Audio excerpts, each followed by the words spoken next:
Very good morning to everyone. எல்லாரும் எப்படி இருக்கிறீங்க? இந்த புதிய நாள ஆண்டவர் நம்மளுக்கு கொடுத்ததுக்காக அவருக்கு நன்றி செல்வோம். இன்னைக்கு நம்ம வாசிக்க போற வேத பகுதி சங்கீதம் 49. சங்கீதம் 49 கோராகின் புத்திரரில் உள்ள ராக தலைவனுக்கு ஒப்புவிக்கப்பட்ட சங்கீதம். ஜனங்களே, நீங்கள் எல்லாரும் இதை கேளுங்கள். பூமியின் குடிகளே, சிறியோரும் பெரியோரும் ஐஸ்வர்யவான்களும் எளியவர்களும் ஆகிய நீங்கள் எல்லாரும் ஏகமாய் செவி கொடுங்கள். என் வாய் ஞானத்தை பேசும், என் இருதயம் உணர்வை தியானிக்கும். என் செவியை உவமை மொழிக்கு சாய்த்து என் மறைபொருளை சுரமண்டலத்தின் மேல் வெளிப்படுத்துவேன். என்னை தொடர்கிறவர்களுடைய அக்கிரமம் என்னை சூழ்ந்து கொள்ளும் தீங்கு நாட்களில் நான் பயப்பட வேண்டியதென்ன?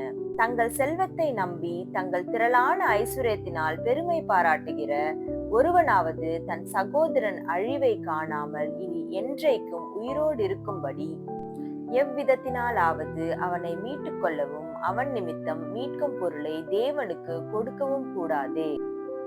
அவர்கள் ஆத்தும மீட்பு மிகவும் அருமையாயிருக்கிறது, அது ஒருபோதும் முடியாது. ஞானிகளும் மரித்து அஞ்ஞானிகளும் நிர்மூடரும் ஏகமாய் அழிந்து தங்கள் ஆஸ்தியை மற்றவர்களுக்கு வைத்து போகிறதை காண்கிறான்.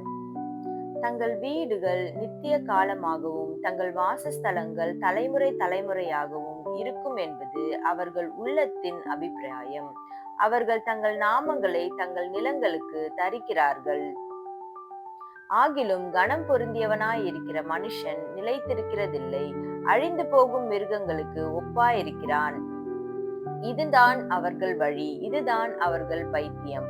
ஆகிலும் அவர்கள் சந்ததியார் அவர்கள் சொல்லை மெச்சிக் கொள்ளுகிறார்கள். ஆட்டு மந்தையை போல பாதாளத்திலே கிடத்தப்படுகிறார்கள். மரணம் அவர்களை மேய்த்து போடும். செம்மையானவர்கள் அதிகாலையில் அவர்களை ஆண்டு கொள்வார்கள். அவர்கள் தங்கள் வாசஸ்தலத்தில் நிலைத்திருக்க கூடாதபடி அவர்களுடைய ரூபத்தை பாதாளம் அழிக்கும். ஆனாலும் தேவன் என் ஆத்துமாவை பாதாளத்தின் வல்லமைக்கு தப்புவித்து மீட்பார். அவர் என்னை ஏற்றுக்கொள்வார். ஒருவன் ஐஸ்வர்யவானாகி அவன் வீட்டின் மகிமை பெருகும் போது நீ பயப்படாதே. அவன் மரிக்கும் போது ஒன்றும் கொண்டு போவதில்லை, அவன் மகிமை அவனை பின்பற்றி செல்வதுமில்லை. அவன் உயிரோடு இருக்கையில் தன் ஆத்துமாவை வாழ்த்தினாலும் நீ உனக்கு நன்மையை நாடினாய் என்று மனுஷர் அவனை புகழ்ந்தாலும் அவன் என்றென்றைக்கும் வெளிச்சத்தை காணாத தன் பிதாக்களின் சந்ததியை சேருவான். கனம் பொருந்தினவனாயிருந்தும் அறிவில்லாத மனுஷன் அழிந்து போகும் மிருகங்களுக்கு ஒப்பாயிருக்கிறான். ஆமேன். சங்கீதம் 49. ஏசப்பா, இந்த புதிய காலை வேலை நீர் எங்களுக்கு கொடுத்தீங்களா இருக்கா, நமக்கு நன்றி செலுத்துகிறோம். ஏதோ இந்த வேலையில எங்களை முழுமையுமாக நாங்க உங்களுடைய கருத்துக்களாக ஒப்புக் கொடுக்கிறோம். இந்த நாள்ல நாங்க கைட்டு செய்கிற ஒவ்வொரு காரியத்திலும் உங்களுடைய பிரச்சனை இருக்கட்டும். நீங்க பாதுகாத்துக் கொள்ளுங்க, வழி நடத்துங்க, பலப்படுத்துங்க. இயேசுவின் மூலம் ஜெபம் கேட்கிறேன் பிதாவே, ஆமேன். Thank you so much. Have a good day.